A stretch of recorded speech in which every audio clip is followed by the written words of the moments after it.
I just want to give you a brief introduction to Dr. Coleman. I've been studying this for a long time and seeing what's happened to our country, and you know, it's kind of sad in this country that you have to come to a meeting on Saturday morning to get the truth. You can't turn on the television because you sure don't get the truth there. So we sure appreciate everybody coming out. But in order to do that, I ran across Dr. Coleman's work. And when you've studied this and looked for the truth, and it's a pleasure to find somebody like Dr. Coleman that'll bring you to a new level of what the real truth, who's really behind what's going on in this country. None of this is an accident. This is orchestrated. This has been planned and plotted and is moving right along. And if the only thing that you can do is be informed and learn what's going on, who's really behind it. And nobody does that better than Dr. Coleman. He's an author of 3 books. He has a table back here. I recommend that you look through his material. It'll bring you to a new level of information as to what's going on in the country as well as the world. And this is the only country left that stands between the country as we know it, or the world as we know it, and the New World Order, which will drastically change everybody's lives, as Dr. Coleman will tell you. But the big difference between Dr. Coleman and some of the other speakers is he's been in most of the places that we're talking about. He's been in Lebanon, Brazil, France, Italy, Spain, England, South Africa, and all over the U.S. And he did this, in his work. He has first-hand experience with most of the things that are going on here. He studied 5 years in the British Museum in London, also in the Cain Museum in Egypt, where he did research on the Black Plague. And, if you study his work or read his work on AIDS, I think it'll shock most of you. In his investigation, through the congressional records. And the congressional records is where most information is in this country. And he would feel very comfortable, in debating the Supreme Court justice on the Constitution at any time, because our Constitution is basically being walked all over at this time. But at this time, I'd like to bring on Dr. Coleman, and let's give a big hand to him, and we appreciate him.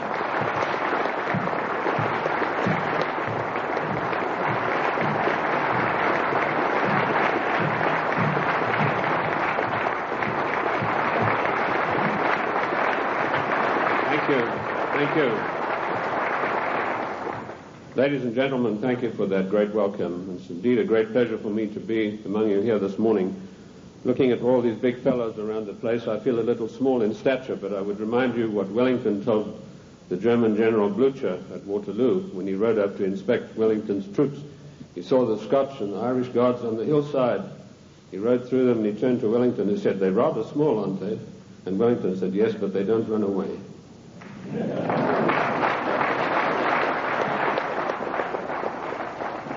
Ladies and gentlemen, I bring you a message of hope, not fear. A message that I hope will galvanize us all into much needed action. The problem is quite simple. Anarchy and chaos prevails in Washington, D.C.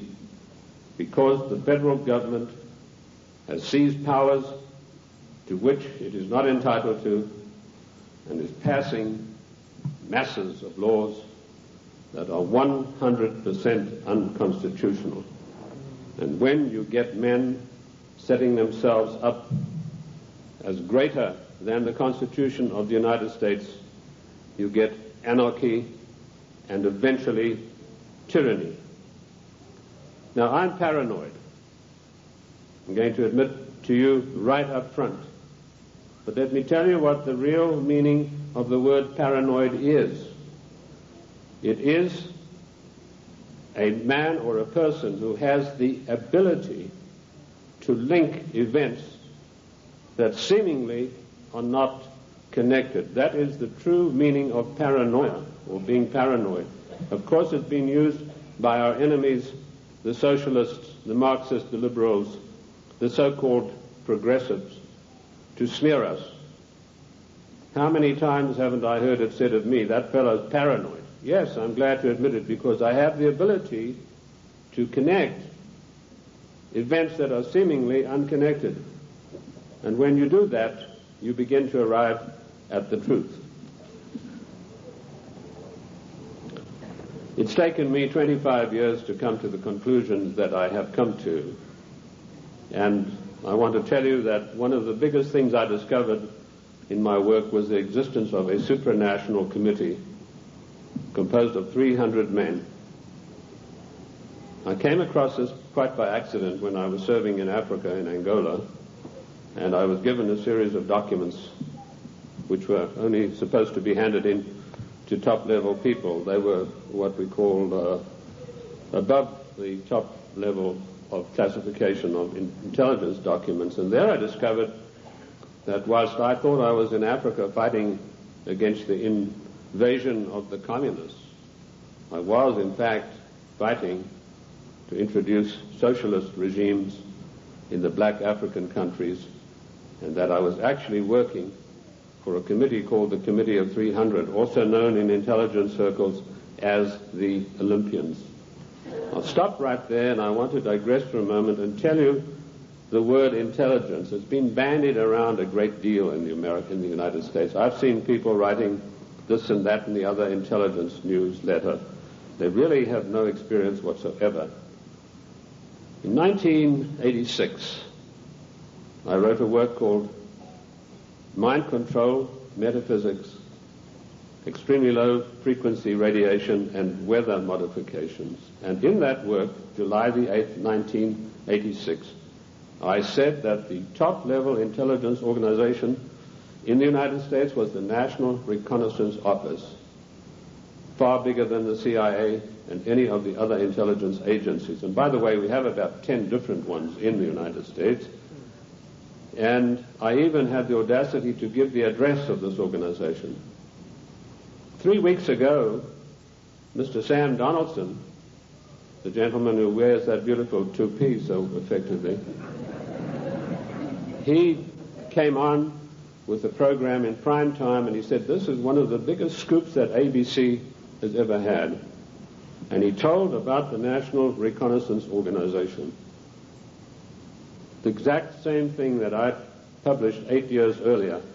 I tell you this to set the stage so that you'll understand I do have some experience and that I know that of which I speak. You know, the American people are somewhat like the Irish. I'm sure you've heard the story of the Irishman who got shipwrecked, and after many days he was washed up on an island, and as he staggered along the beach, some people came out of the trees waving spears, and he said to them, is there a government here? And they said, yes. He said, well, then I'm against it. Liberty is based on individual freedom. We are individual people. We are not the mass, so disdainfully referred to by Karl Marx and the socialist writers. We objected to a tax of a penny a pound on tea when King George of the Venetian Party of the North, now that's probably the first time you've heard that expression.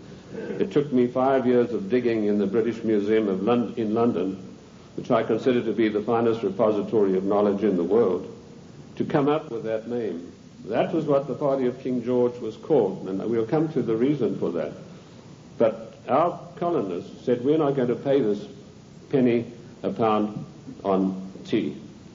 Today, we are being driven on our knees by a tyrannical government which is imposing all sorts of taxes upon us, and worse than that, trammeling on and tramping on the Constitution of the United States of America, which is the second greatest document in the world next to the Bible.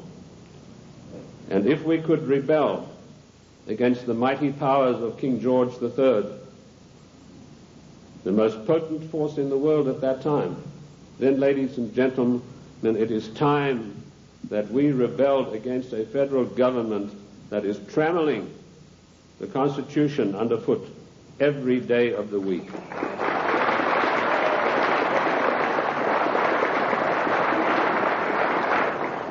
King George III of the Venetian Party of the North did more than that. He sent Adam Smith, a servant of the British East India Company, to formulate a policy which he called free trade. And by the means of free trade, Adam Smith, a greatly beloved economist of the Marxist, the socialist, and the liberals, hoped to bring the small manufactories and the industries established by the colonists to their knees. Let me tell you unequivocally that free trade is piracy. There is no such thing as free trade. We have to reject this constant brainwashing to which we are subjected.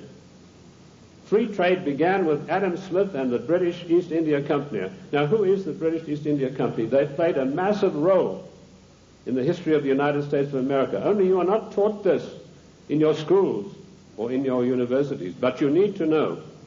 In my book, The Committee of 300, which took 20 years of research, and incidentally, I was only a little bit behind with Karl Marx. He spent 30 years in the British Museum in London, where he got most of his things from.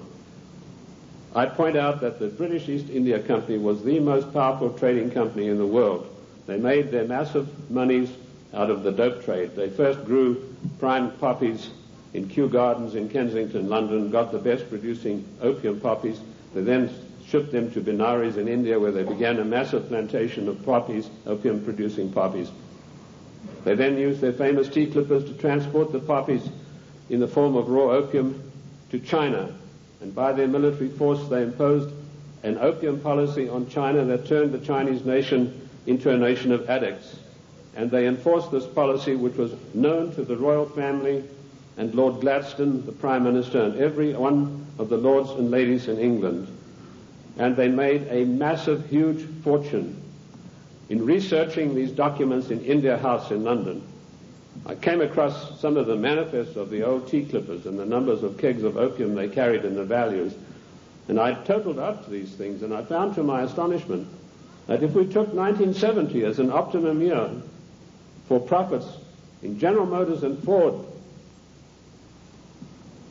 in 1 year, the opium trade with China was 3 times the profits of the combined profits of Ford and General Motors in 1970. And this was shared by 300 people. That was the committee that ran the British East India Company. They all had equal voting rights. They could not outvote each other, and of course they were sworn to secrecy. The descendants of the British East India Company today run the United States. And I will hope to prove my thesis as we go along. They also interfered in the development of the United States on every occasion. They armed the Indians, they armed the people against the settlers who were pushing west. They ran the Hudson's Bay Company. They also ran so-called mission stations in China and got these missionaries who were really not missionaries at all to push opium on the Chinese. And I remember a conversation with the late Gamal Abdel Nasser of Egypt, Prime Minister of Egypt, President of Egypt, and Mohammed Eichel, one of the top journalists, with Chow En-lai. And Chow En-lai told him, he said, you know, the Americans and the British made China a nation of opium addicts, and now with the Vietnam War, it's our turn. We are going to make the Americans a nation of opium addicts. So you can see the influence, the evil, baleful influence of the British East India Company upon the great nation of the United States of America. They were the ones who financed the war. They put up the money for the British troops to buy the Hessian mercenaries and to fight the colonists. Those brave 3%, let me remind you that only 3% of the people took arms and stood up against the mighty army of King George III. We are 3% here this morning, but that's enough for us to withstand the mighty force of the federal government of the United States of America.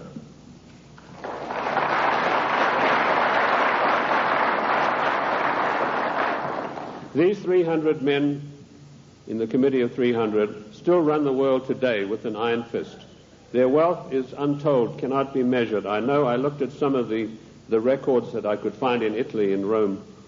I've done most of my work on location, and this has always been invaluable to me.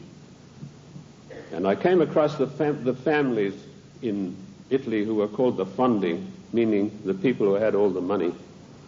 They were all members of the Committee of 300, the Lucatis, the Recanatis, the Volpi du Miseratis.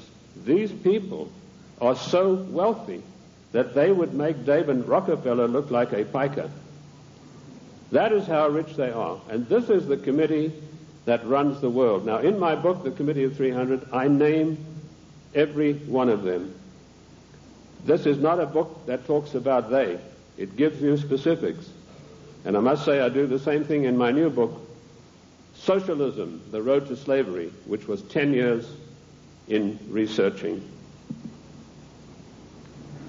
On July the 4th, 1789, George Washington told the Congress, it is necessary for us to impose tariffs to protect the manufactories of our colonies.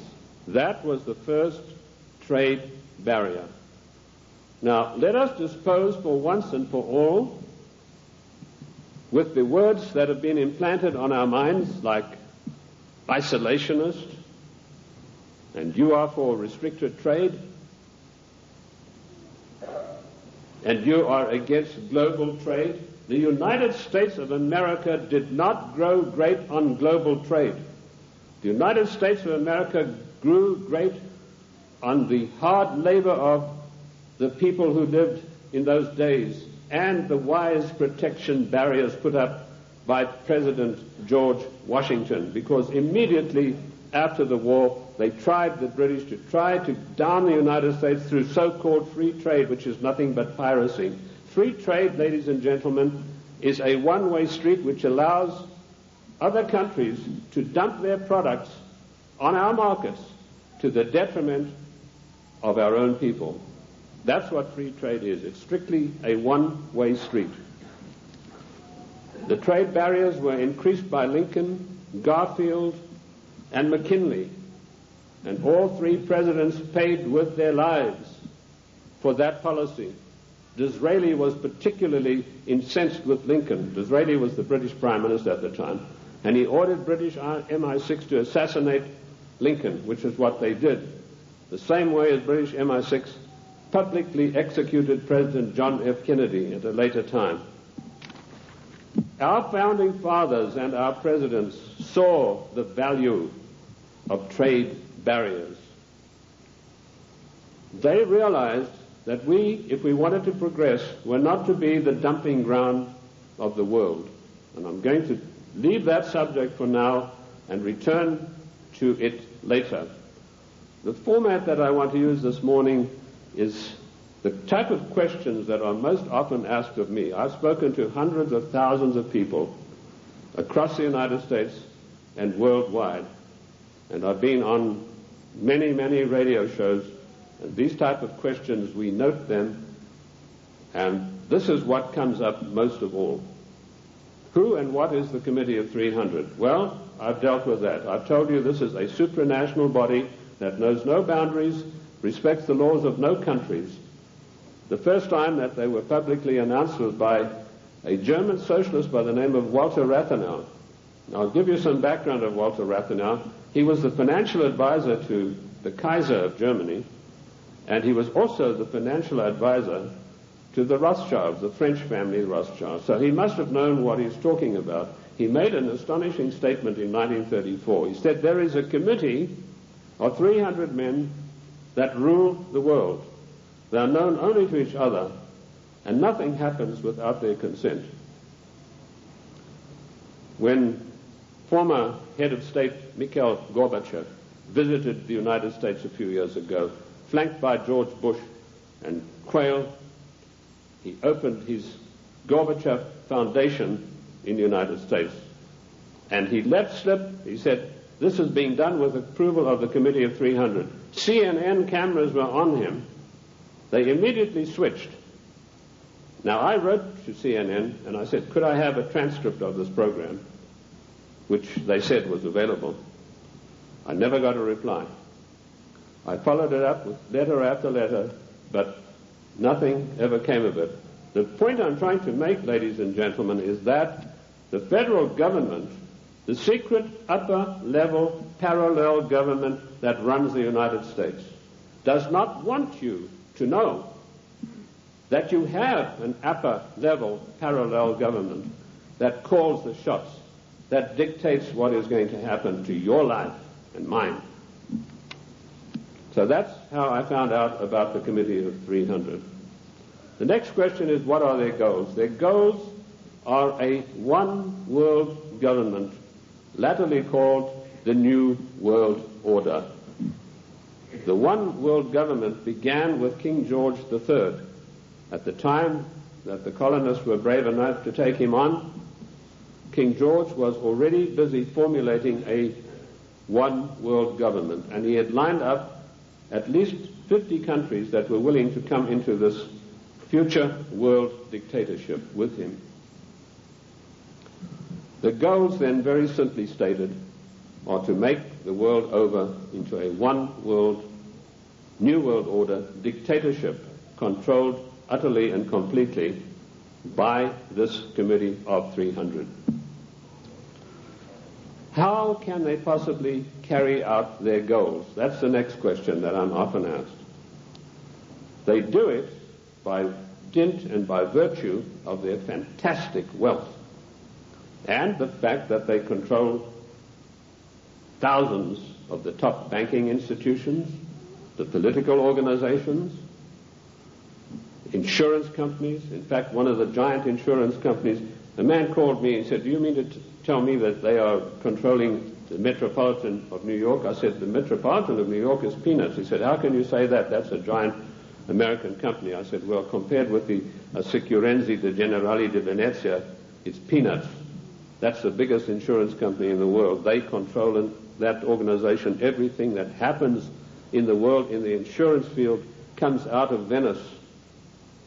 That's why Venice is so important, because in Venice we have the black nobility. Now, that has nothing to do with the color of the skin of the people, and I'm going to come back to them as we go along. So the goals are a one-world dictatorship of the most brutal kind, and how they carry it out is they have these interface banks, insurance companies, mining conglomerates, every conceivable control in politics, including the Democrat Party of the United States, which is, of course, since 1980 behind closed doors at a secret caucus in Washington, D.C.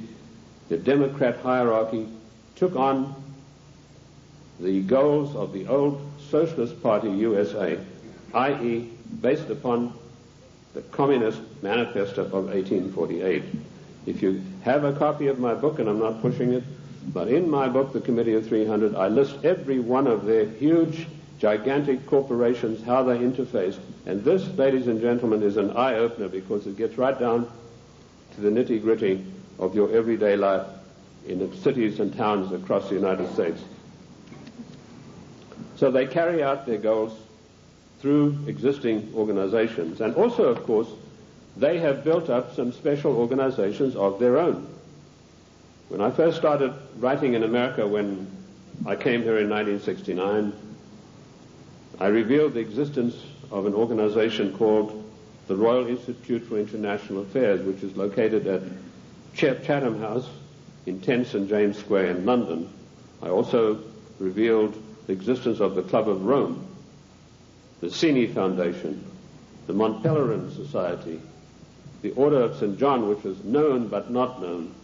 And I listed all of these secret societies that run the world as executive arms of the Committee of 300.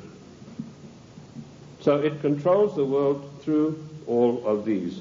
The Royal Institute for International Affairs is the executive arm of this committee, which gives instructions to the United States government to this very day. The chain of command is as follows. Every Secretary of State that has been appointed since 1919 is appointed by the Royal Institute for International Affairs. That may come as a shock for you. You think you vote and you put a conservative in the White House, and then he appoints supposedly or allegedly conservative people to carry out the policies that you wanted him to implement. Surprise, surprise. I ask you to find me a conservative Secretary of State since 1919. And if you search diligently and apply the correct rules, you will come out blank. Every one of the Secretaries of State was chosen in London by the Secretary of State, as was Wilson, the President Wilson, as was Roosevelt, as was James Earl Carter.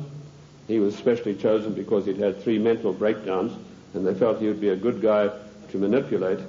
Oh, I'm talking facts. I'll tell you the story of that. In my World in Review news magazine, I wrote that, James, I'm digressing a bit here, but it's necessary to do that now and then. It's not a sign of a bad speaker, although I don't put any laurels around my own neck. But James Earl Carter was not a known entity in the American scene. I first heard of him through my intelligence contacts, particularly my French sources, who were one of the best in the world after MI6, and he told me, your next president is going to be a peanut farmer from Georgia. And I said, how come? He said, right now they're meeting at the Dorchester Hotel in London. And if you get your fanny over there, he said, you'll find that there's a lot of goings on you might like to look at. And lo and behold, that's what was happening. The Royal Institute for International Affairs had ordered David Rockefeller to find a candidate who was totally weak, preferably a little mentally weak. And they put one of the greatest brainwashing specialists in the world, trained by the Tavistock Institute for Human Relations, Dr. Peter Bourne, on the job. And he said, it's funny you should say that. One of my patients is a guy from Georgia, James Earl Carter, and this guy can't take rejection, and he's been to me 3 times for a nervous breakdown. So they hiked Carter over to London and feted him at the Dorchester Hotel, which is a very ritzy place. And they feted him and wined and dined him. And the next thing we saw, Time, Newsweek, every newspaper in the country, James Earl Carter. Now we, in our little magazine, World in Review, we told those of our subscribers, this man is your next president. We also did exactly the same thing with William Jefferson Clinton, because we had the story of the Club of Rome. We knew who Agnelli was. We knew that Agnelli had had a huge love affair with Mrs. Pamela Harriman, and that Mrs. Pamela Harriman was the doyen of the Democrat Party, and Mrs. Harriman had been given the task of finding the next president of the United States, a socialist. And she picked up Clinton and said, you're our boy. But there's one snag. Clinton went up there, brushing his forelock back, said, well, you know, there's one problem. My wife's left me. So Mrs. Harriman was dumbfounded. She said, well, you better give it back in a hurry. And he said, no, she doesn't want to come back to me because of my tryst with other women. That's how he put it. My philanderings would have been a better word, but he said tryst with other women. So Mrs. Harriman sent for Mrs. Clinton, and she duly came to New York, and she sat her down and said, look, if you want to be the first lady of America with all the attendant prestige and power, you better forget about your husband's philanderings and get right back to him. And that is precisely what happened. And when I heard that had happened, I knew this guy was the next president. And we wrote that in our news magazine. And sure enough, a year later, here came marching into the scene William Jefferson Clinton. So the RIA, the Royal Institute for International Affairs, does control everything that happens in the United States. They give their orders to the Morgan Guarantee and Trust Bank on Wall Street. And the chief executive officer of that organization is Dennis Weatherstone. And he duly relays the orders over to the Secretary of State, whoever that happens to be. And he then relays the orders to the President. There was one exception to this, and that was during the illegal, 100% unconstitutional Gulf War. Now, I'm going to use a word, and I apologize to the ladies for this, but I need to tell you this graphically to illustrate the power that the Royal Institute for International Affairs exercises over the affairs of the United States of America. when George Bush was hesitating and didn't know whether he should get into the Gulf or not, the Prime Minister of Britain, Mrs. Margaret Thatcher, came over to the Committee of 300's headquarters at the Aspen Institute, Colorado, and this is the phone call that she had with George Bush. She said, "George, this is Margaret. Apologies to you, ladies president. Get your ass up here. I've got some orders for you about the Gulf War." And Bush went scurrying up there like a little messenger boy. And the next thing we know, there was this massive outpouring of propaganda to start a war against the nation of Iran, a nation that had never done this country one iota of harm. I use those illustrations in order to give you the extent of the control that is exercised by this Committee of 300. There are many other societies that are operating for the RIIA. The Illuminati, which has been around for many, many years. I've written a work called The Illuminati in America, 1784 to 1994. A lot of people think this is an ancient secret society that's gone away. They think that Adam Weishaupt had a quarrel with the Catholic Church and that's it. Don't you believe it? 13 of the top families in the United States are in the Illuminati today, and they have a big say on everything that happens politically in this country. Then we have the Society of Cincinnati, which I don't think many of you will have heard about. That is an ultra secret society to which every president of the United States is forced to belong, including our so-called conservative presidents. And I point this out to you to show you that it doesn't matter who is in the White House. This Committee of 300, through the Royal Institute for International Affairs, through the Council on Foreign Relations, exercises complete control. But their strongest arm is called the Club of Rome. Now, when I first heard of the Club of Rome in 1969, I immediately began my investigation. And as Ken told you, all of my investigations have been done on location. Every one of them. The Club of Rome is one of the most insidious, baneful organizations in existence today, which has done intolerable, immeasurable harm to the United States of America.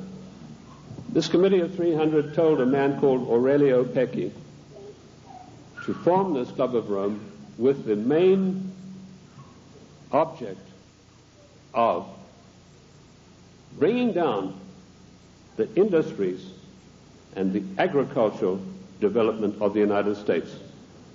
He immediately wrote a paper in which he said there are too many people on the earth and that the United States, with its industrial development, its agricultural development, is responsible for this curse of overpopulation. And he picked up the documentation for his work from Lord Bertrand Russell, a senior statesman of the Committee of 300.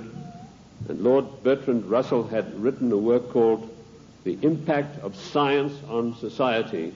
And if you can ever secure a copy of that book, which I doubt you'll be able to get, you will see in there that he said the world is grossly overpopulated and we have to get rid of at least half of the world's population, and it doesn't matter how we do it.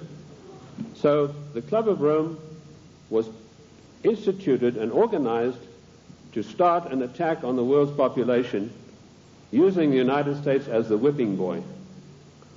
And they came up with a paper called the Zero Growth Post-Industrial Plan for Industry and Agriculture for the United States of America. 3 days after that plan was accepted as official United States policy by James Earl Carter, I was able to, through my intelligence people, get a copy of this insidious document. Basically what it said was that the middle class in the United States of America had to be destroyed because in the coming push to a world order, the middle class would be the stumbling block because history had shown that the peasant class in ancient days, when they had revolted, were just easily crushed. There was no resistance.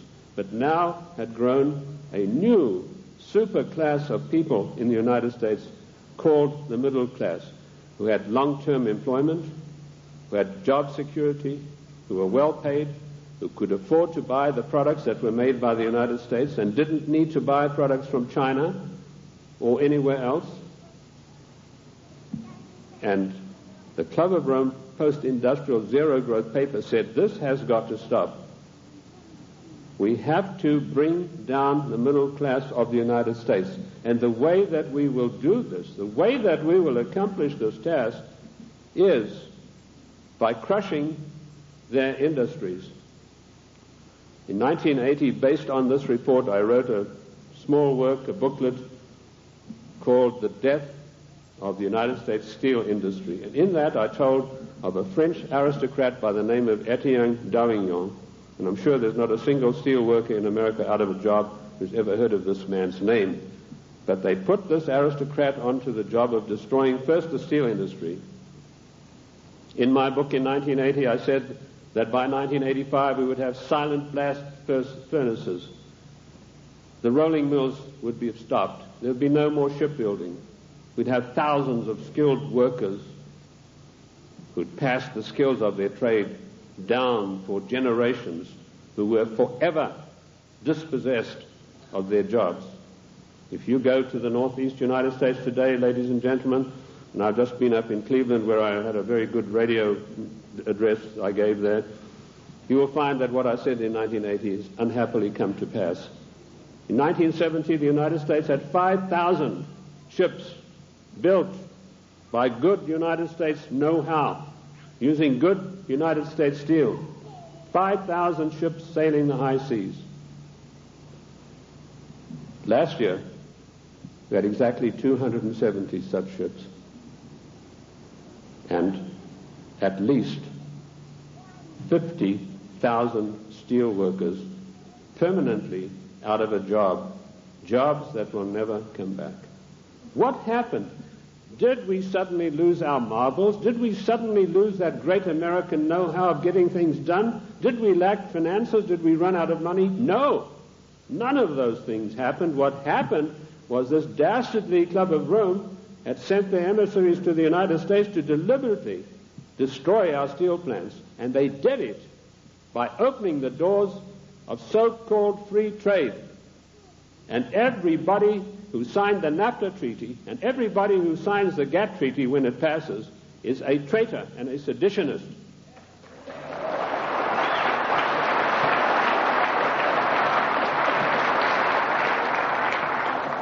Our mighty steel industry is destroyed. Our shipyards are silent. Our skilled workers are permanently without a job. And if you don't believe me, get the report of the Club of Rome. You know, when I came out in 1969 with my report on the Club of Rome, nobody had ever heard of it. And people, when they got it, said, "Oh, this guy's paranoid. There's no such organization. It's probably something to do with the Catholic Church."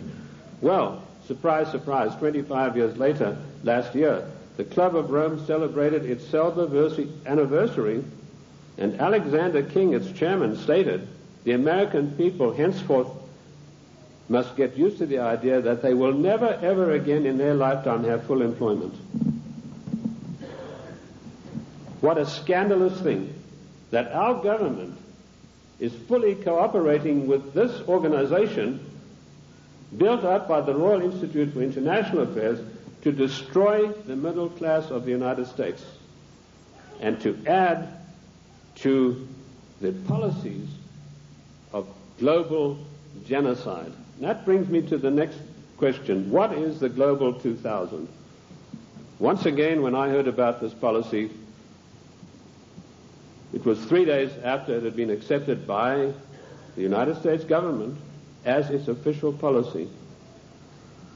And the Global 2000 was a blueprint for mass genocide produced by the Club of Rome. Basically, what the Global 2000 calls for is the destruction of half of the world's population by the year 2050. Hence the title 2000. They built a case based on Bertrand Russell and H.G. Wells' findings that the world was going to be overpopulated, would be a terrible place to live in. That was picked up by a fellow called Robert Strange McNamara, and a stranger individual you're not likely to meet in this world. And this Miller had a conference of all the leading bankers about 12 years ago, and he said the biggest menace facing the world today is the American middle class and overpopulation. He linked the two together. And he said, by the year 2050, this is the state of the world. All of these unfed, unwashed people, no jobs. He said, do we want to live in a world like that? So the Global 2000 was a genocidal plan to take care of the people of the United States who don't have any jobs and who, like Alexander King said, are never going to get their jobs back, and the masses of people in other nations. That is why we had the sudden appearance of AIDS.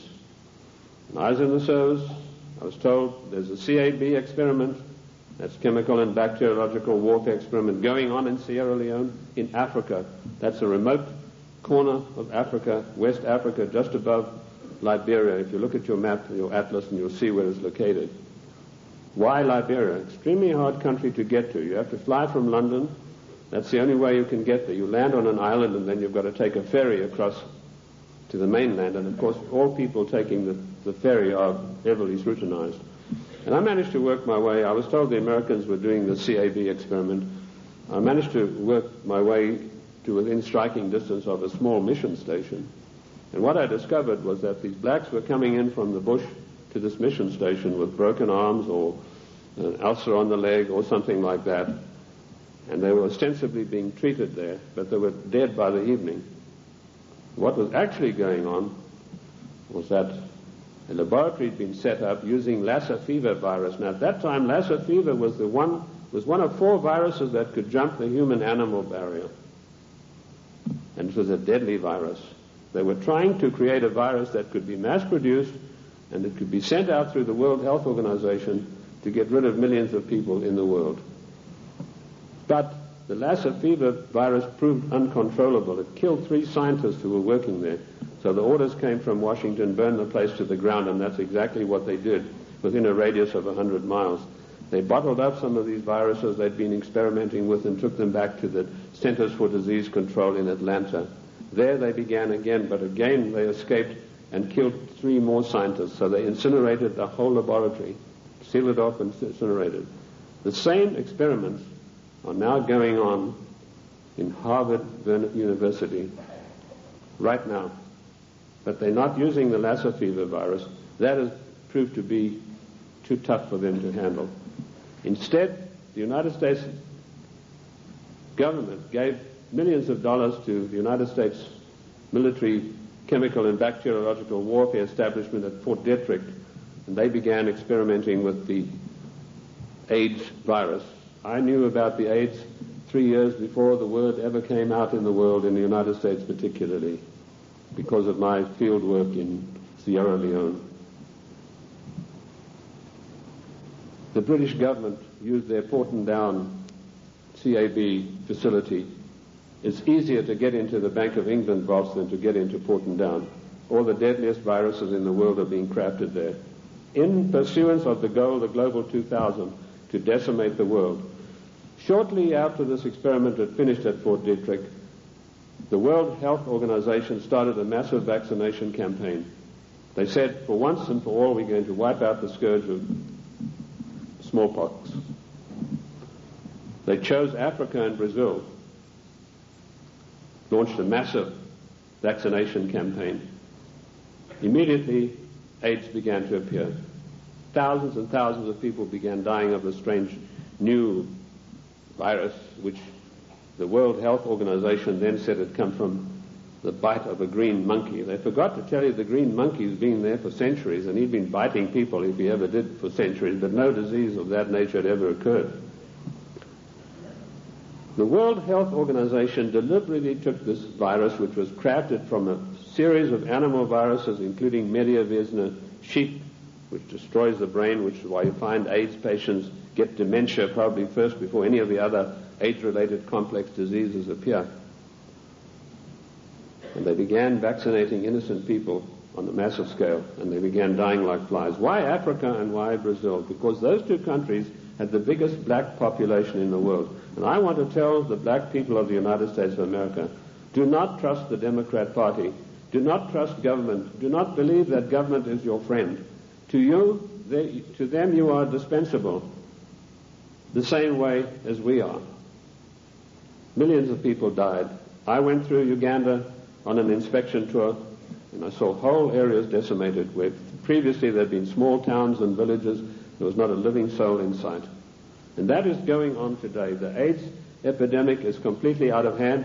It swept the world. It's been swept under the carpet in the United States of America. We were told that this is a disease which is passed by homosexuals. True enough, but that's not the primary cause of it.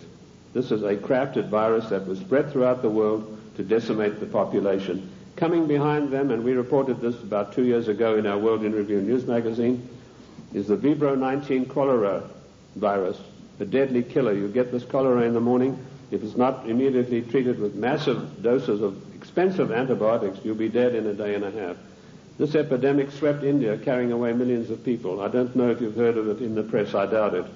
Behind that is a deadly strain of malaria, and some of our forces in Somalia contracted this disease, a strain of malaria which acts almost like the HIV virus. It attacks the human immune system. And behind that, the Black Plague. Now, you've had some experience with Black Plague recently.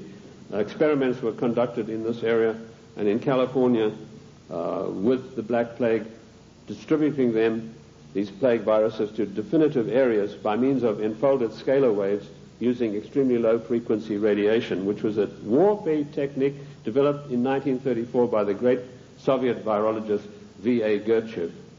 This is not Buck Rogers stuff, ladies and gentlemen. This is today's deadly truth.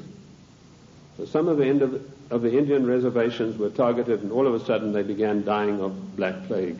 And then we were told, well, the harvest mouse droppings are responsible. Well, the harvest mouse has been doing his droppings for centuries, but none of them got the Black Plague before that.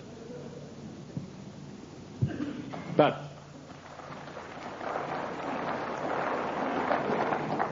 what happened immediately following the so-called population control meeting in Cairo? There was a sudden and violent outbreak of Black Plague in India, and it is still going on, and it is not under control. This is all part of the Global 2000 mass genocide plan. I know something about the Black Plague because in my research in the British Museum I discovered that the black Venetian nobility had none of their families or members had ever got the Black Plague. Yet the Black Plague, as you know, swept through Europe and killed half of the population of Europe. But none of their families ever got it. So I began seeking for the answers, and I found them in the Cairo Museum. So people said, well, how come, if these things are true, how are they going to protect themselves? They being the Committee of 300, their servants and their families, they have the means of protecting themselves by certain types of herbal compounds mixed with sugar.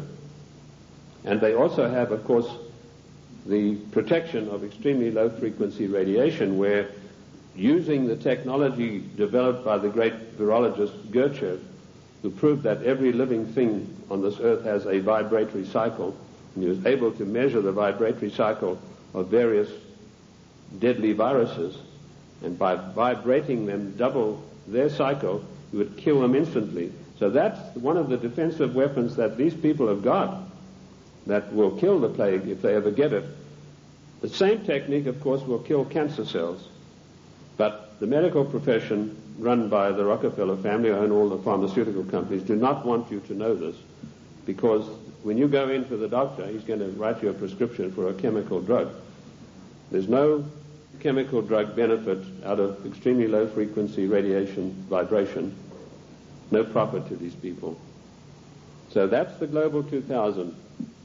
Decimate the world's population, and particularly hit hard the United States middle class.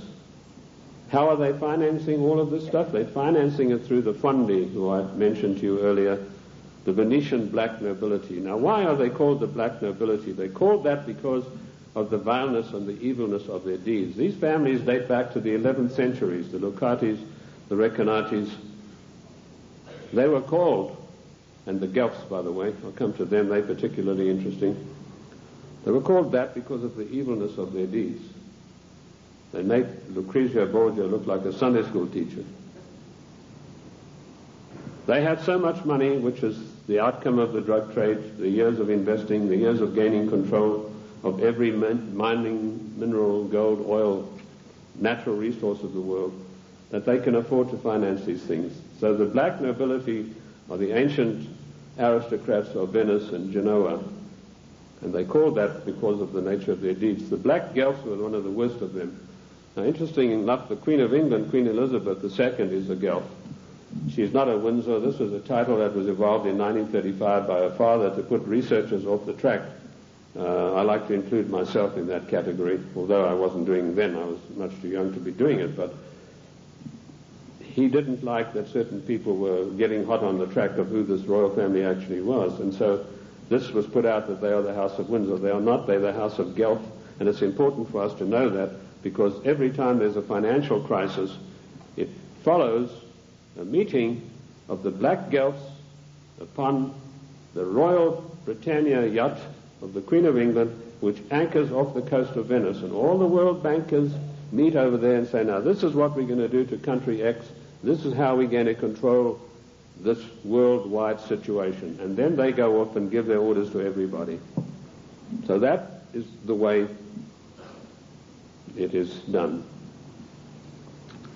I told you earlier that they controlled the United States. Even in the days of President Lincoln, they had him assassinated on the orders of Disraeli, and they then, of course, in later years, were able to elect one of the worst socialists we've ever had the misfortune to suffer under, Woodrow Wilson. Wilson was elected by a ploy. Of course, they got Teddy Roosevelt and the Bull Moose Party running as a supposedly third candidate to siphon votes off so that Wilson could be elected as a socialist president. Now, our eyes have been fixed on Moscow. We've been led down the garden path, ladies and gentlemen. All of the time we've been looking at Moscow, and we've been told what demons they are in Moscow. Rightly so. But all the time this was going on, the Trojan horse of socialism in Washington, D.C. has been stealing our country away from us. And in my book, Socialism, The Road to Slavery, I give you a full and factual description of exactly how this was done. In 1898, the Fabian Society, a socialist organization, sent Ramsay MacDonald, Prime Minister of England, to the United States to spy out the land. He came back and he said, there are two things in the way. You have a very strong middle class, and you have the Constitution of the United States, both of which have got to be destroyed before we can socialize America.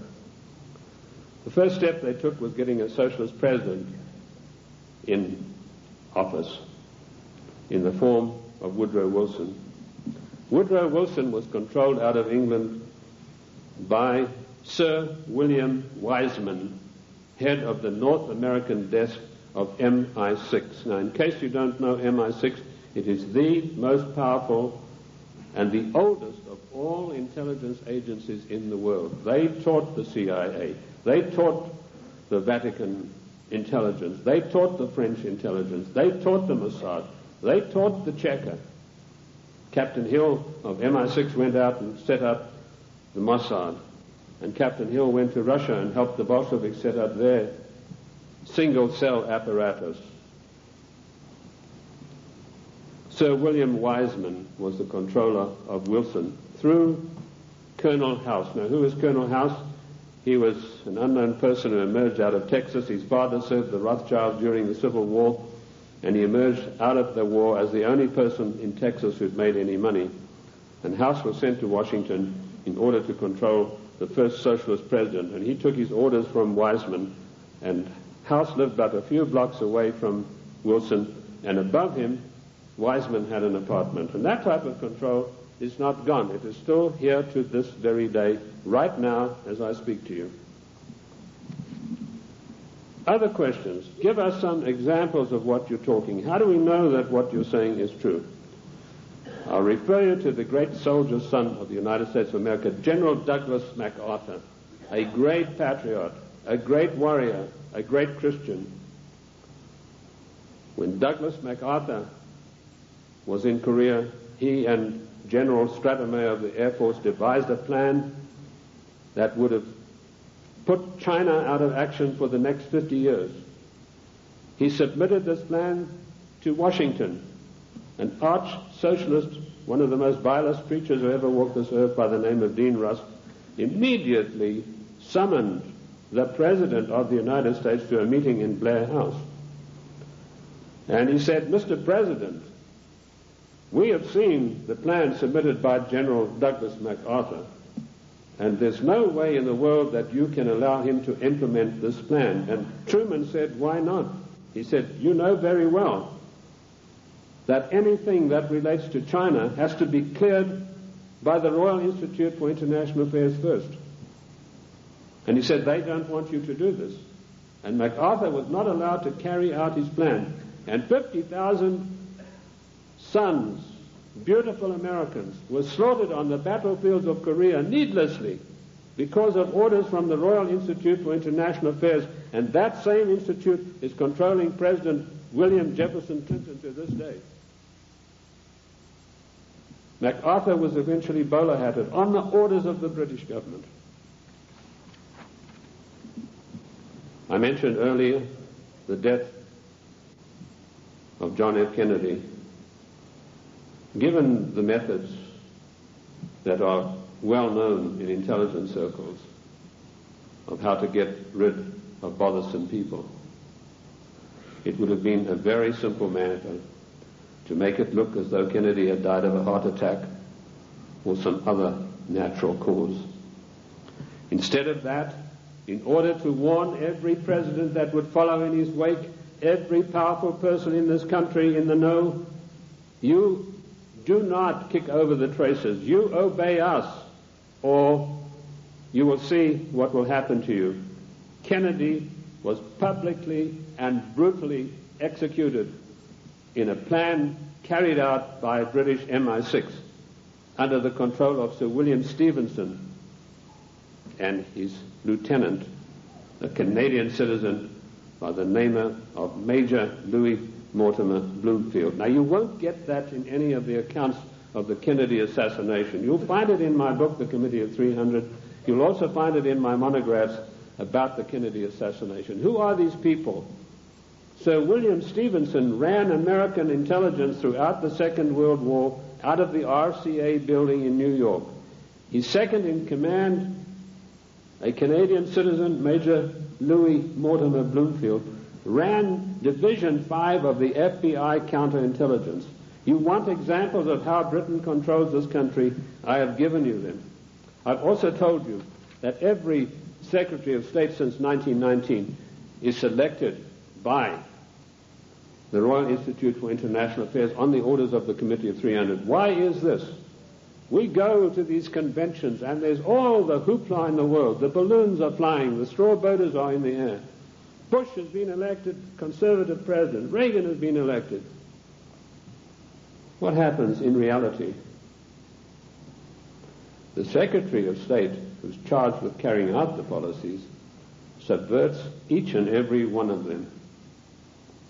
You show me a Secretary of State that has acted in the best interest of the United States of America since 1919, and I will give you the only money that I've got in the bank, which is about $1,500.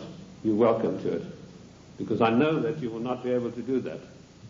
Every Secretary of State has subverted and acted in a treasonable manner towards the people of this great country. And when they haven't done it directly, they've done it through surrogates like Lachlan Curry, who ordered the military to jettison a shipment of arms destined for the great Chinese leader Chiang Kai-shek, to jettison overboard these arms in the Indian Ocean. And that's exactly what they did. We think that we elect our presidents. Ladies and gentlemen, we do not elect our presidents. They are selected for us long before we'd even heard of them. And I've given you 2 examples this morning of how this is done. The 300 office at Aspen keeps a tight control over every political event that takes place in this country. And it was this office, through Margaret Thatcher, that ordered President Bush to violate the Constitution of the United States of America and to violate his own personal oath to uphold the laws of the United States by sending our troops to the Gulf War against Iraq, a nation that had never done us any harm. And we did it by the dirtiest of dirtiest tricks. We got the daughter of one of the Al-Shabaab clan, there are over 400 of these people, and these are the most degenerate, disgusting people that you'd ever come across. The ruler has 140 wives. He doesn't have them all at the same time. When he gets tired of one, he says, I divorced thee 3 times, and she's gone. When the Iraqi troops came in there and they turned it over to the Red Cross in Geneva, 140 marriage certificates. This is the man that your sons and your daughters are propping up today in Kuwait in a most illegal manner, in violation of the Constitution of the United States of America. And Bush did a Texas two-step around the Constitution. He did not get the mandatory declaration of war. I'm not a lawyer, but I've studied the annals of Congress, the congressional globes, and the congressional records for 25 years.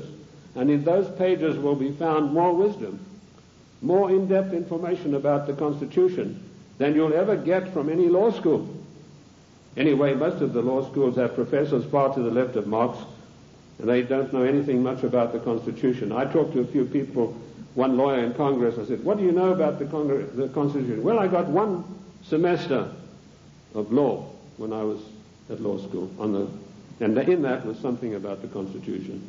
Our Constitution is not even taught in the United States school system. Isn't that an utter shame and a resounding disgrace? Bush sent the troops.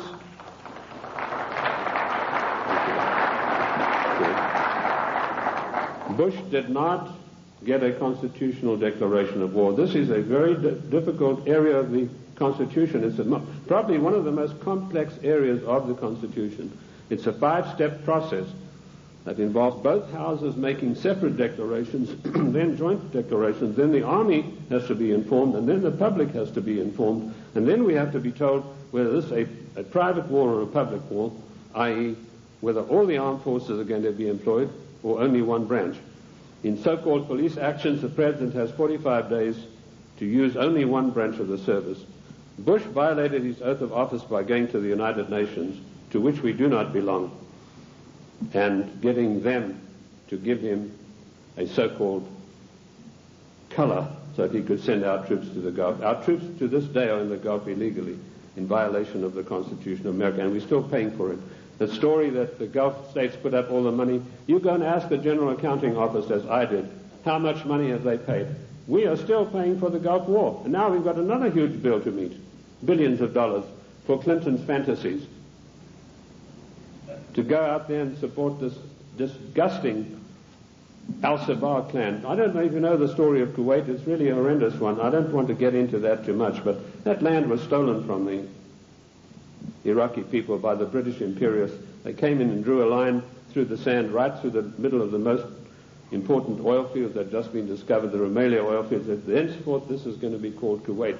And they brought up these tame sheikhs from Bahrain and put them in as the rulers. And since then, they've been stealing the oil off Iran, and the proceeds go to the British banks in the city of London for the Committee of 300. They're just doing the same thing now in South Africa with the gold.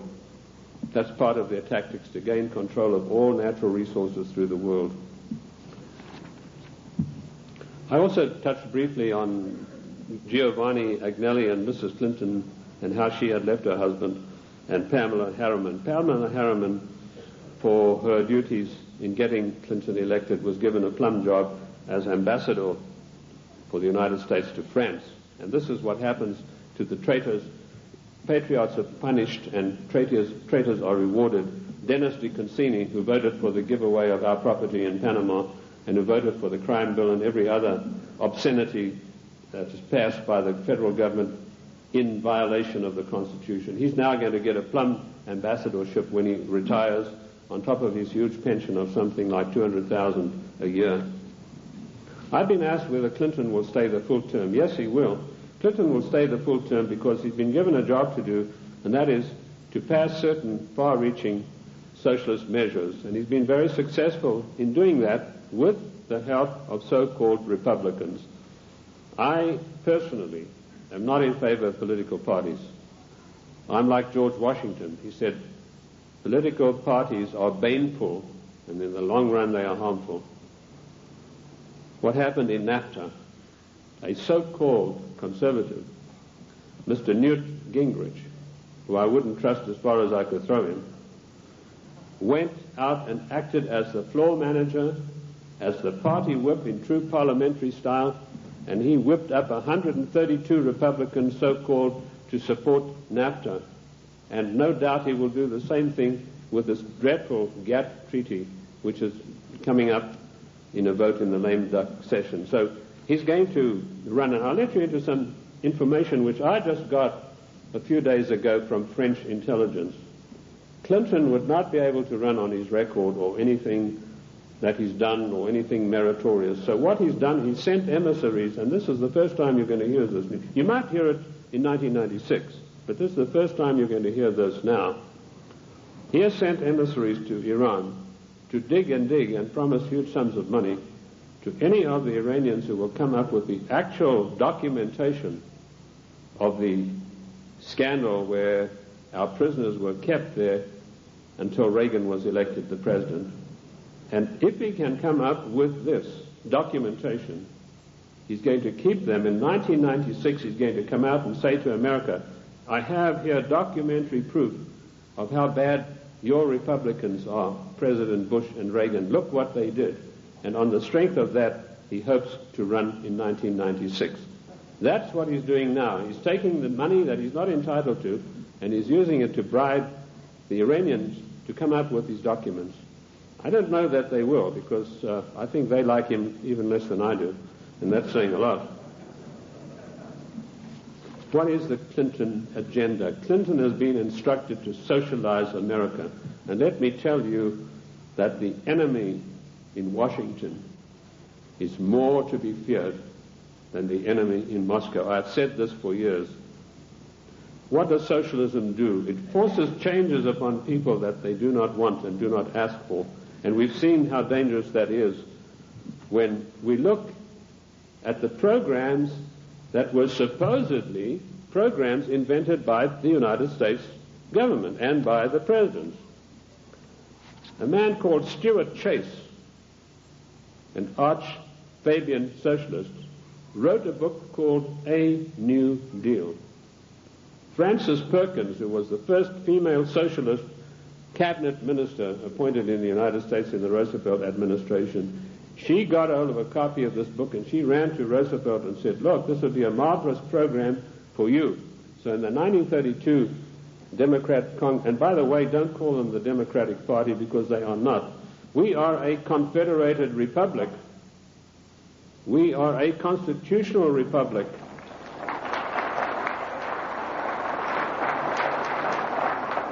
In a confederated constitutional republic, you cannot have a Democratic Party. You can have a Democrat Party, and that's what we should start calling them. But she ran up, and Roosevelt was so enamored with this deal that in 1932 they hastily changed their platform, and he came out and announced his New Deal, which is a verbatim, word-for-word program taken from Stuart Chase's book, Socialism, A New Deal. Then when Kennedy came along, he adopted as a wonderful new program called The New Frontier. That just happened to be a book written by Henry Wallace, another Fabian socialist writer. Word for word, The New Frontier was co-opted as Kennedy's program. Then when Johnson came along, he came out and started talking about the Great Society. Now, what was the Great Society program? It was another Fabian socialist book written by another fellow called Graham Wallace, no relation to the first Wallace, names spelled differently. So here we have three presidents of the United States following an outright course of socializing the United States of America. And of course, every president, including Reagan and Bush, has continued along those lines. And what do we have? Our Social Security. That was called the Beveridge Plan. In 1942, when Britain had its back to the wall, was losing hands down to the German armies in France, they needed something to buck up the population. So Sir William Beveridge came along with this plan. He said, we're going to abolish poverty in Great Britain. And they've started this beverage plan, which is the basis of our socialist social security plan. Note, I said socialist social security plan. That's how we got it. It was co-opted directly from the beverage plan, very eagerly embraced by Roosevelt. Socialism is a failure. Lenin was once asked, what is socialism? And he said, socialism, he said, no, sorry, I got the story wrong. He was asked, what is communism? And he said, communism is socialism in a hurry.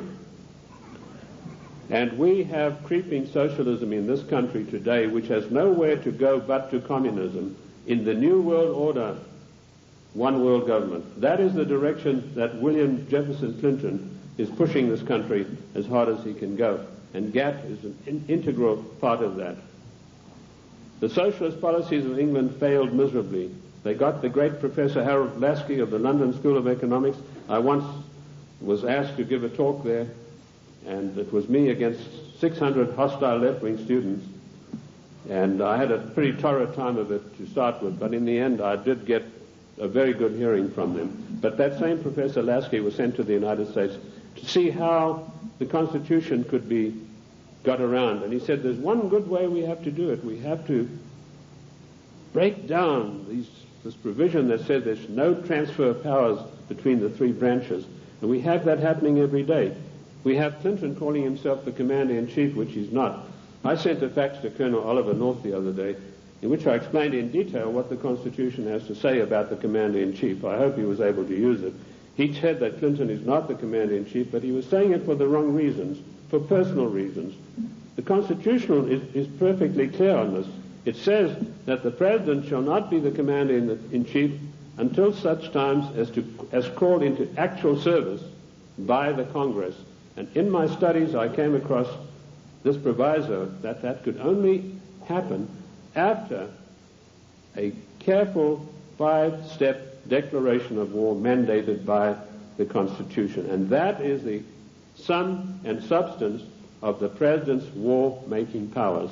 Unfortunately for us, during the time of the Civil War, Lincoln got the Congress to give him the power of habeas corpus, which is a privilege, by the way, not a right. And he was able to do things that were monstrous, which would never have been done. Why Clinton is telling everybody he's the Commander-in-Chief, it's not out of ignorance, as I pointed out to Colonel North in my facts.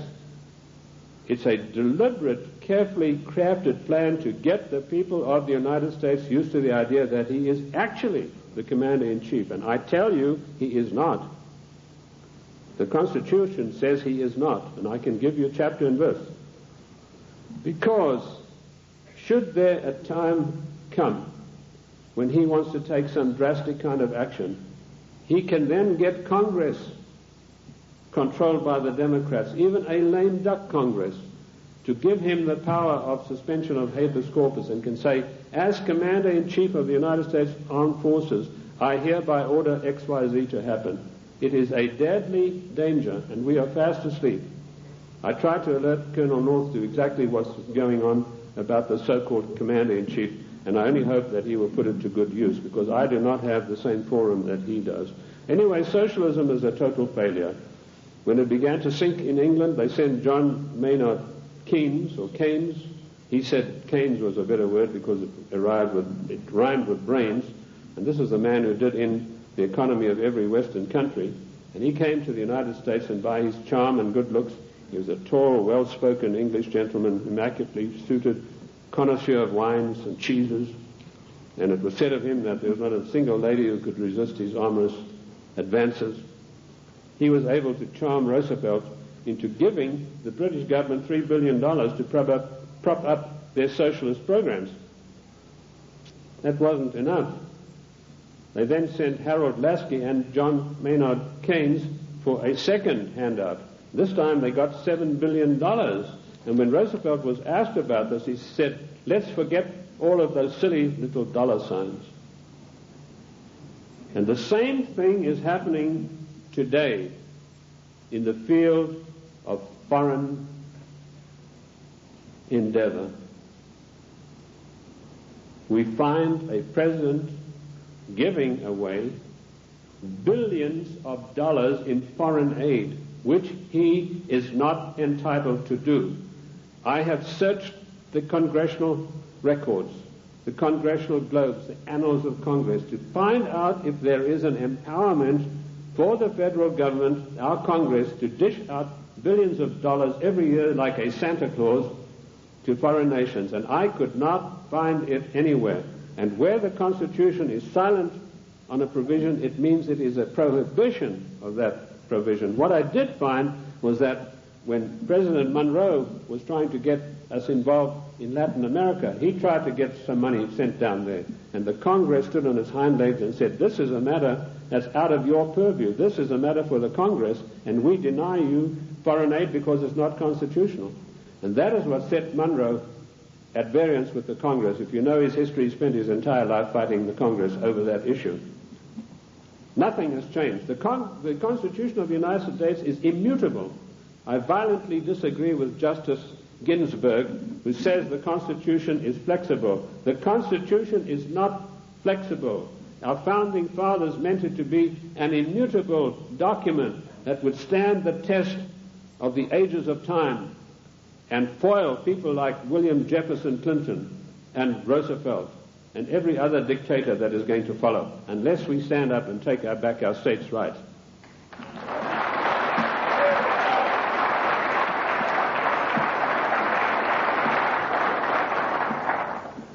What is the political future of the United States? I told you that we are being forced into a one-world government, new world order, by the use of the word democracy and by the use of the word global trade and free trade. There is no such thing as free trade. The United States made itself great by its own manufacturing abilities. We had our people fully employed. We had our people who could buy all the products that we made. We did not need global trade. If people wanted the privilege of selling on our markets, they had to pay customs tariffs. And did you know that up to 1913, all the money that it took to run the United States came from customs tariffs? We had no income tax. And in 1913, we had a surplus of $5 billion after all our bills were paid. Now comes Socialist Wilson, and the first thing he does, he calls for a joint session of Congress, and he said, we've got to stop this isolationist. Ladies and gentlemen, this word isolation is a smear word. It's intended to deceive you. We do not need global trade. We need full employment. We need our people back in full-paying jobs. We need our industries revitalized. We have today 40 million unemployed Americans, and Alexander King has stated the policy of the Club of Rome, followed slavishly by William Jefferson Clinton. Americans can forget about full employment in the future forever. 40 million, those are the real figures. We have 25 million people underemployed, people with great skills who are acting as doormen in hotels, flipping hamburgers, for God's sake. These people, and they talk, Mr. whatever his name is, Reich or whatever it is, he says, the Clinton administration has created 2 million new jobs. Well, I don't like to pick on his size, but I think it's gone to his head, if you get the drift of my meaning. There's no 2 million jobs of any magnitude being created. He's talking about makeshift jobs. We have the biggest underpaid, underemployment class in the world today, and we have the middle class totally destroyed by the socialist administration, and Clinton is hand in glove with him and going along with him as fast as he can go. We have become the dumping ground for the world's products, and that has put our people out of jobs, reduced our standard of living, the object of the exercise being that one day we shall be no better than a third world country as far as our standard of living. Take the shoe industry. In 1950, only 4% of shoes sold in America were imported shoes. Every president that came along knocked down the tariffs against shoes, imported shoes. Today you have China, Taiwan, Malaysia. 84% of shoes sold in America come from those countries, which means a total unemployment in the shoe industry of this country of over 250,000 people. Isn't that a scandal and a disgrace? That we open our doors and allow these people who we subsidize with foreign aid to come back and dump their products and put our people out of work. In future, historians are going to say, this was the maddest nation on earth to allow this insidious war to be waged against them. And that's what it is, ladies and gentlemen. This is a war to the death for the United States of America. The only thing that is making it unrecognizable as a war, there are no big drums being beaten, there are no flags waving, but we are being insidiously destroyed in a trade war. And GATT is a coup de grace to kill off the American middle class for once and for all. And while in passing to GATT, did you know that one of the provisions, I've read the 26,000 pages of this GATT document, and I want to tell you, I don't believe a single one of our senators or our members of the House have read this document. One of the provisions that I found out is at birth, once GATT is in control, every child born in the United States will have to have an IRS number. Another thing that I found, the GATT financiers, and this is a massive bureaucracy, are going to come in and they are going to limit the type of dividends that you can earn on your investments from bonds. What happened? Immediately this news broke, the gnomes of the bond market took their money and they fled to Basel, Switzerland, and they put all their money in the Bank of International Settlements in gold, Swiss francs, and that's why you have the attack on the dollar going on today. This is a war to the death against the people of the United States. The Committee of 300 wants to reduce us through socialism into a nation no better than the third world countries.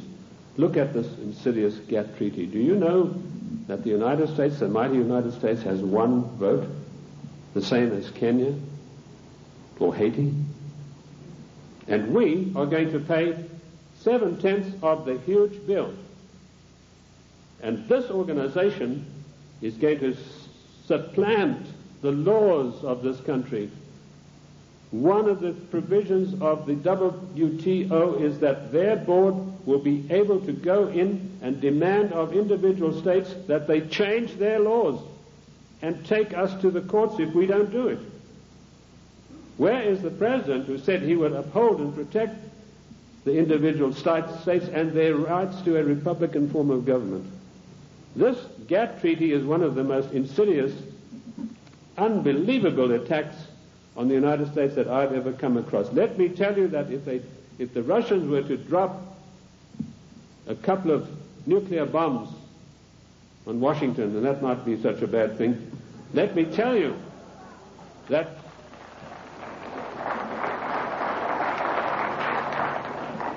they could never hope to do the damage that GATT is going to do. Ladies and gentlemen, you have to marshal every one of your resources.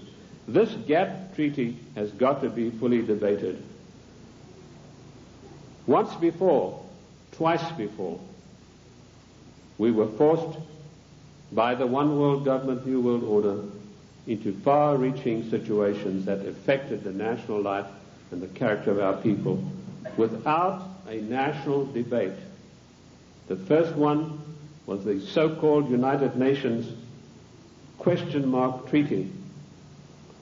In 1946, this treaty was forced through the Senate by an exercise of arbitrary power. Arbitrary power is forbidden by the Constitution. Yet you have Comrade Dictator Mitchell, the leader of the Senate, saying he's going to allow about 2 days to debate GATT, which is 26,000 pages of documents. That is an exercise of arbitrary power.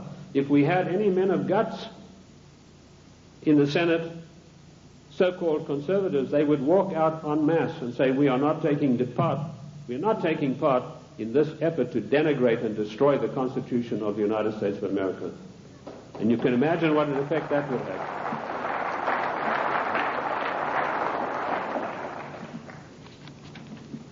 GATT will be allowed to be debated for 2 days, 26,000 pages, and some of the most insidious things that you've ever seen are in this document, and they all, every one of them, say GATT shall override all the laws of the United States. The President and our senators and our House members are supposed to uphold the law of the United States. If they sign GATT, they're guilty of sedition and treason. Period. That's it.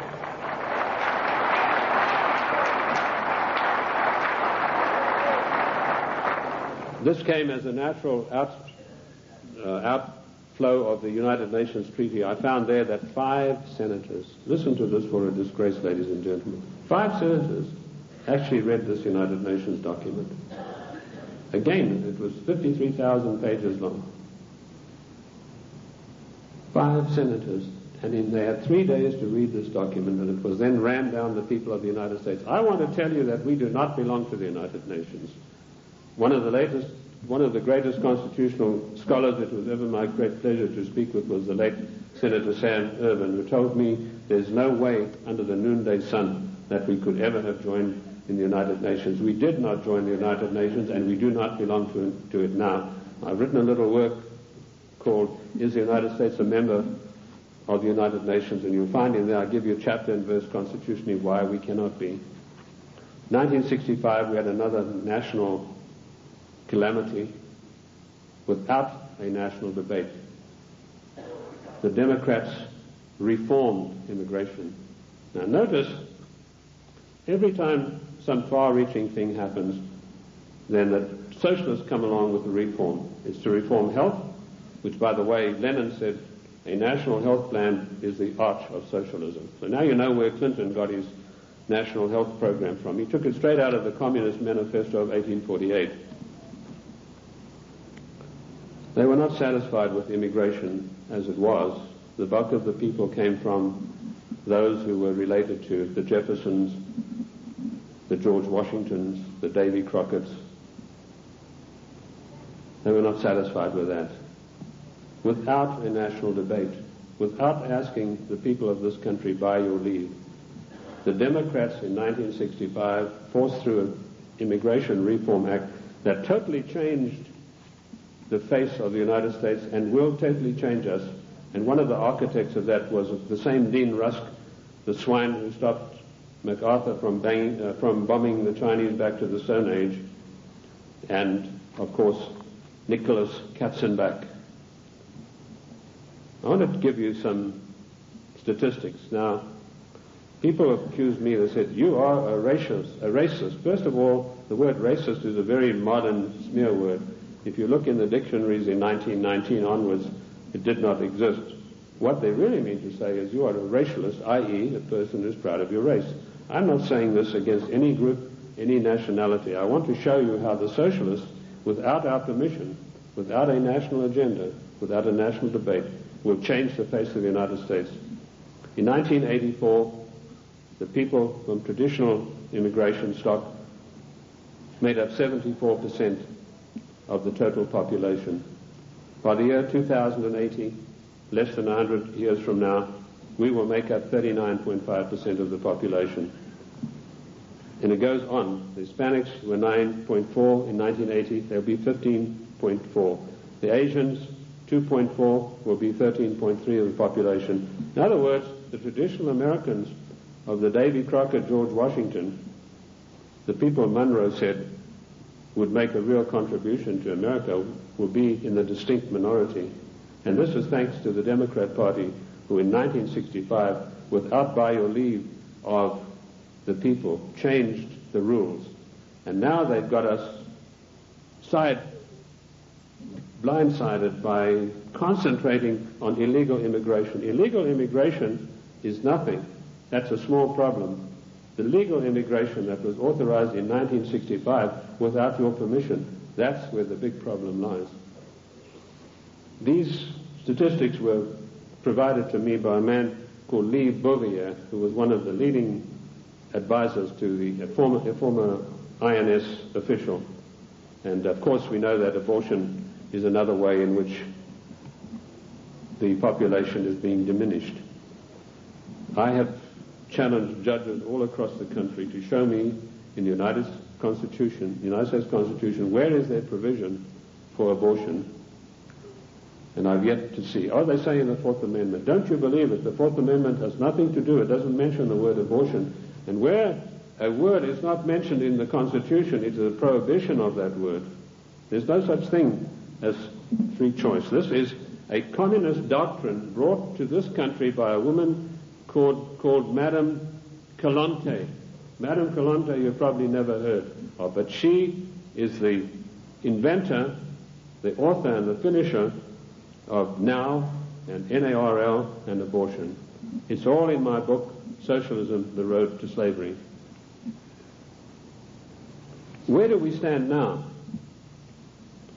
I told you that we're in danger because the separation of powers mandated by the Constitution are being broken up every day. You now have the idiocy of Clinton having line item veto. That means if he doesn't like something, he can go and veto just that line that he doesn't like. That is breaking down the separation of powers forbidden by the Constitution. Also meddling in trade. The President has no right to be meddling in any treaty whatsoever. That is strictly for the House according to the Constitution of the United States. And I've dealt with the Commander-in-Chief situation already. We need to understand the seriousness of the Commander-in-Chief. Lincoln said that if we allow this title, he said, we are then putting presidents where kings stood.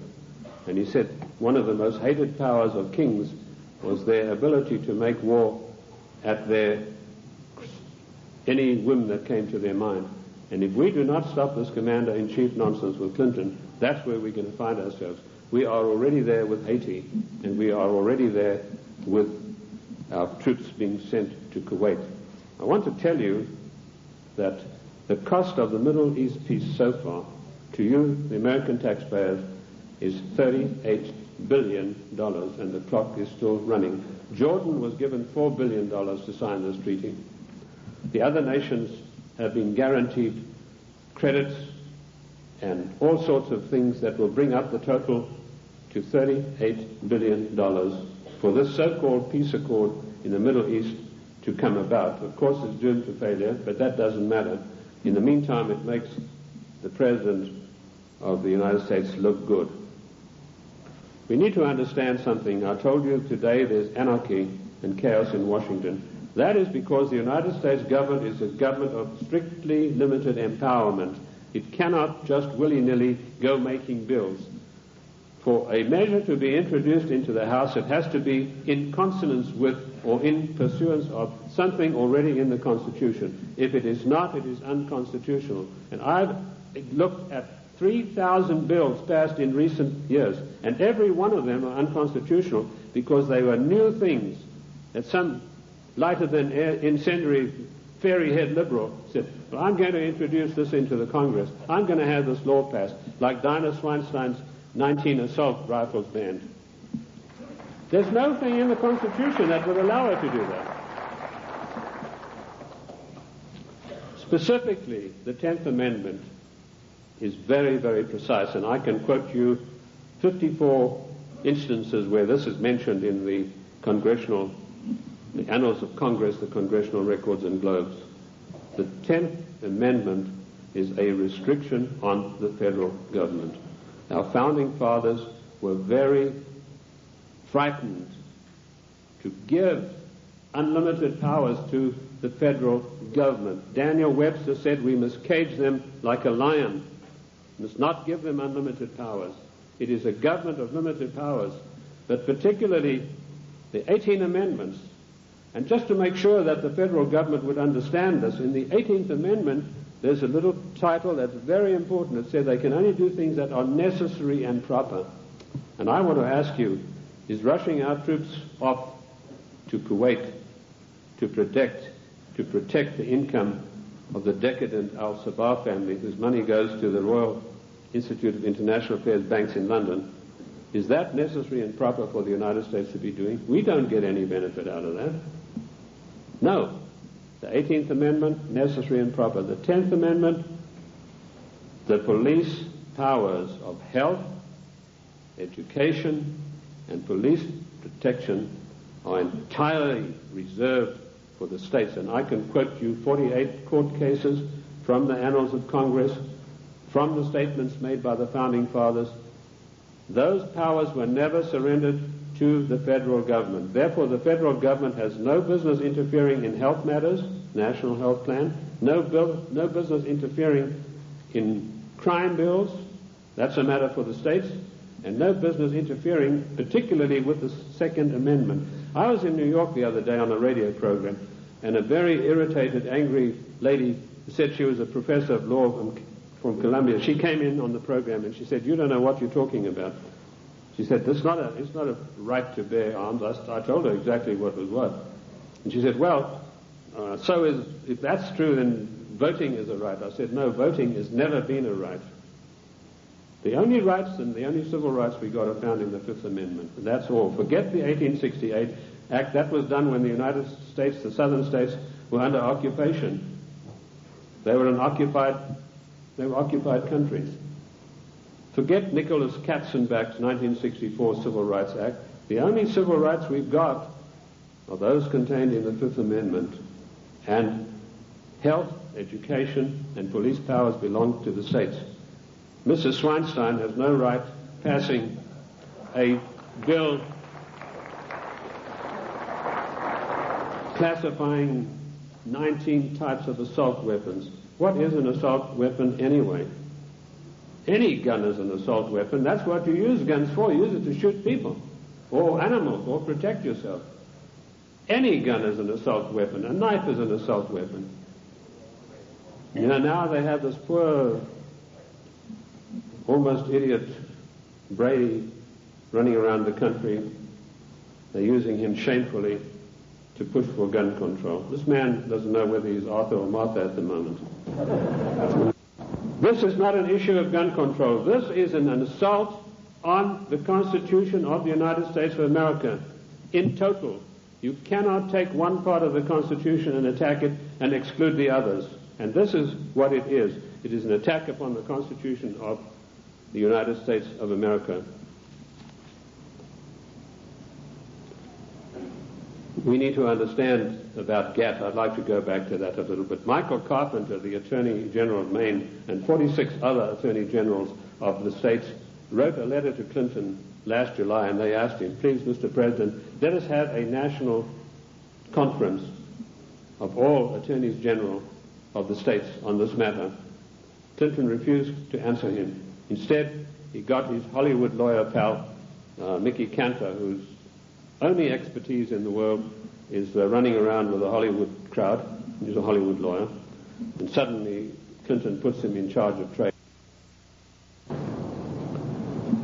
Trade wars, GATT, is piracy. It will destroy the livelihood of the people of this nation. What is the situation facing us right now?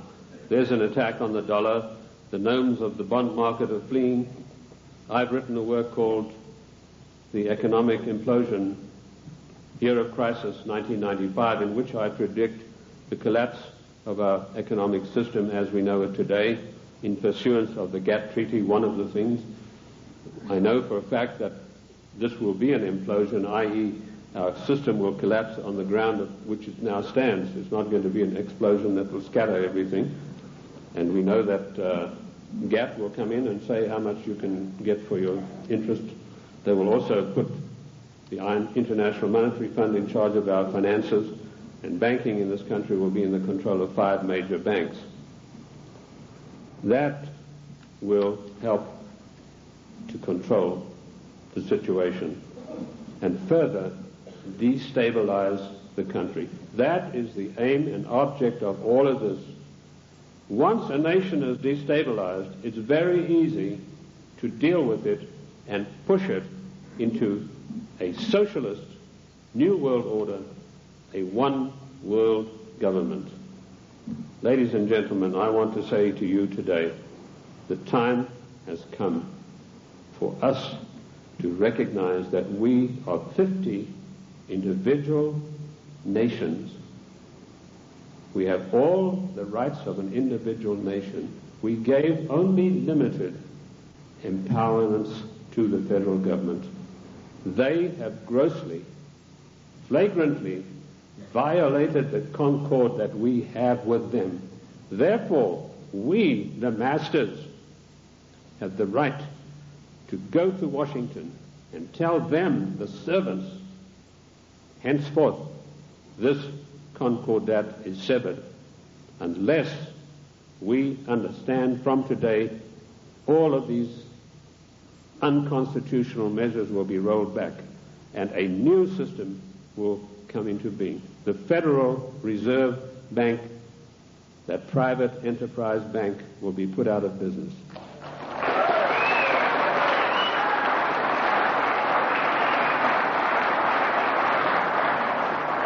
Ladies and gentlemen, this is not anarchy. This is the God-given right of each of the 50 nations, of which the state of New Mexico is an individual nation. We are the only entity in the entire world that has a legal document that allows us to dissolve the federal government without resorting to violence and bloodshed.